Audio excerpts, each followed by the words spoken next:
अब एक छोटी सी और बात आपसे कहना चाहता हूं कि हमारे यहाँ गुलामी और किस किस की है।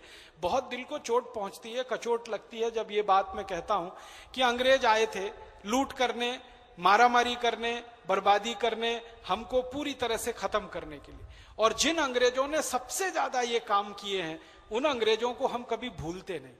मैं सबसे ताजा नाम लेके कहता हूं, एक अंग्रेज आया इस देश में, उसका नाम था माउंटबेटन।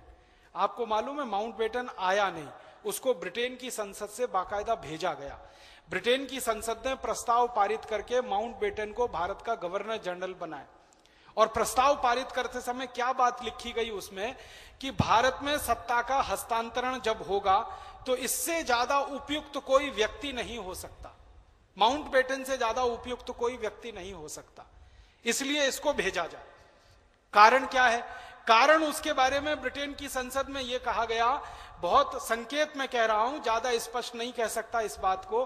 कारण यह बताया गया ब्रिटेन की संसद में कि माउंटबेटन की जो पत्नी है एडविना, वो भारत के कई नेताओं को संभाल सकती है। इस पे हंसिए मत, ये बहुत गंभीर बात, शर्म की बात, शर्म की बात। माउंटबेटन की जो पत्नी है एडविना माउंटबेटन, वो भारत के कई नेताओं को संभाल सकती है। अब संभालने का अर्थ आप समझ लीजिए वो क्या क्या कर सकती है। तो भारत के कई नेताओं को संभाल सकती है, और जिन नेताओं को ये संभाल सकती है वो ही सबसे ज्यादा टेढ़े हैं भारत में, वो ही सबसे ज्यादा टेढ़े हैं, उन्हीं को यह संभाल सकती है। इसलिए माउंटबेटन को भारत भेजना बहुत जरूरी है। तो ऐसी तय करके माउंटबेटन को भारत भेजा गया। आते ही उस आदमी ने आग लगाई। आग पता है क्या लगाई? जिन्ना को एक तरफ खड़ा किया और जिन्ना को कहना शुरू किया, तुम पाकिस्तान की मांग करो ना, हम दिलवाएंगे ना तुमको पाकिस्तान।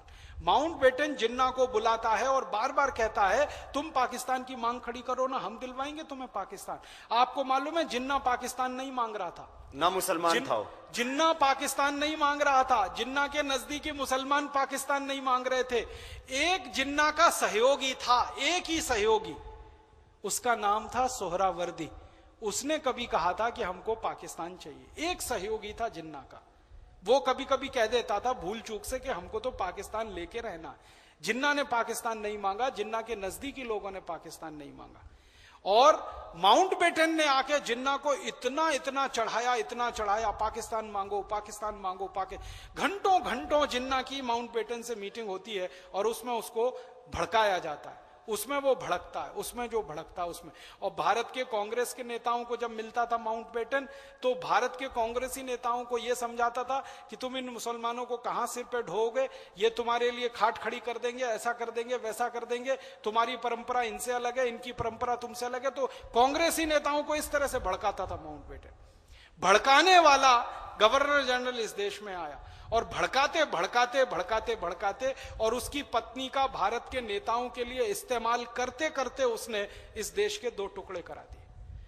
अंतिम समय तक इस देश के दो टुकड़े होने की स्थिति नहीं थी। अंतिम समय की बात कर रहा हूं मैं, 1946 की बात कर रहा हूं। 1946 तक यहां पर सहमति बन रही थी कि नेहरू जी प्राइम मिनिस्टर हो जाएंगे, जिन्ना डिप्टी प्राइम मिनिस्टर हो जाएगा, पाकिस्तान अलग नहीं करना पड़ेगा, भारत में ही सब मिलके रहेंगे, भारत का बड़ा हिस्सा बन जाएगा, और जरूरत पड़ी तो राज्यों में अधिराज्य बनाए जाएंगे, छोटे राज्य बनाए जाएंगे, और छोटे राज्यों को संघ बना के उनके ऊपर शासन व्यवस्था में अनुकूलता लाई जाएगी। यहां तक सब तय हो गया।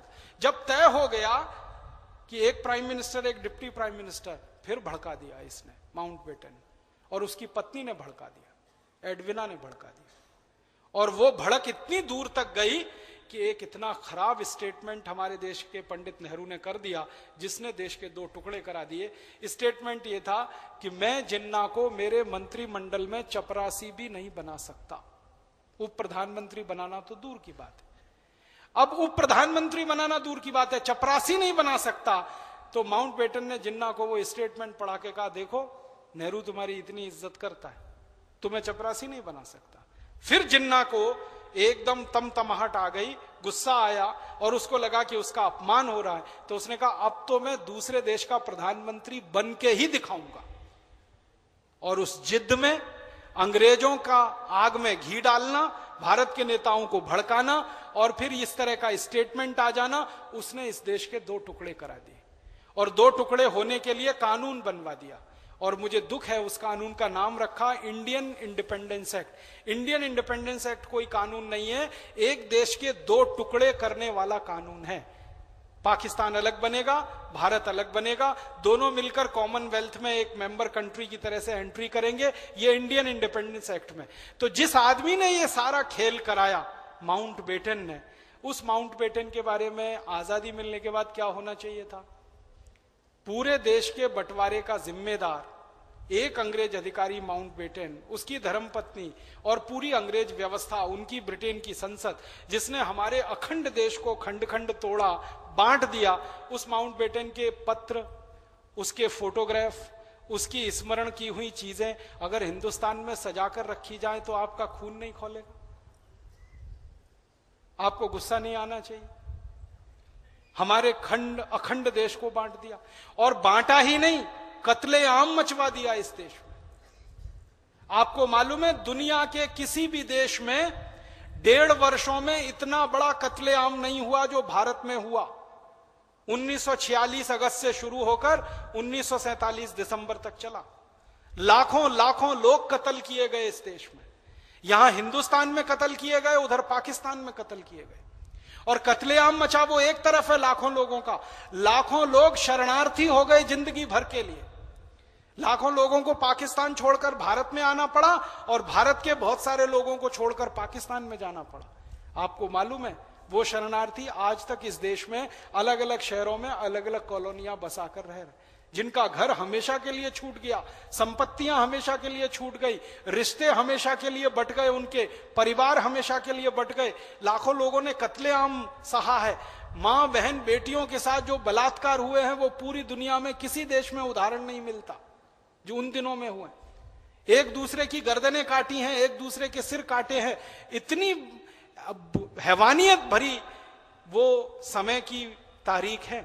और जिस व्यक्ति के कारण ये सारा का सारा हुआ, मुझे बहुत दुख है और अफसोस है कि वो माउंटबेटन के चित्र आज भी हिंदुस्तान में जगह जगह लगे हुए।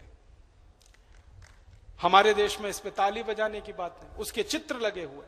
हमारे देश में जगह जगह उसके चित्र लगे हुए।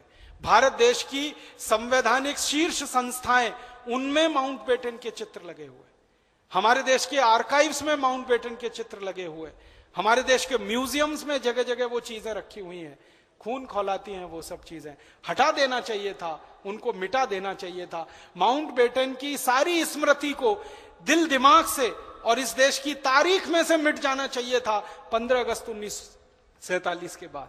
हमने नहीं मिटाया, वो आज तक जीवित है और हमारी छाती पर मूंग दलते जैसा हमें महसूस कराती है। ये गुलामी की निशानी हमें बहुत जल्दी हटानी पड़ेगी।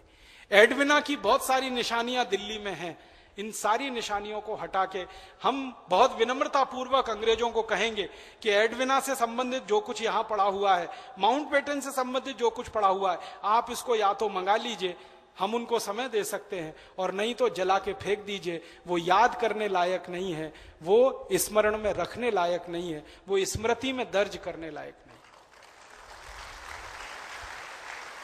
कोई ये कहे ना कि जिन्ना ने पाकिस्तान बनाया, जिन्ना मुसलमान था ही नहीं, तो आप कहेंगे क्या था? शराब पीता था, वो मांस खाता था, मांस, गाय और मांस जो है सुअर का मांस खाता था। और स्वामी जी सबसे खराब काम करता था ब्याज पर पैसे देने का, हराम माना जाता है, जो हराम है इस्लाम में। पूरा खानदान जिन्ना का ब्याज पर पैसे चलाकर अपनी जीवन चलाने वाला खानदान था। ब्याज पे पैसे चलाना, शराब पीना, मांस खाना, और वो मांस खाना जो इस्लाम में वर्जित है, वो सब। और नमाज पढ़ना नहीं कभी। हम तो मानते हैं ना पक्का नमाजी है तभी तो मुसलमान होगा। 5 वक्त की जो नमाज नहीं पढ़े वो मुसलमान कैसा? वो अपने अल्लाह को याद ना करे वो मुसलमान कैसा?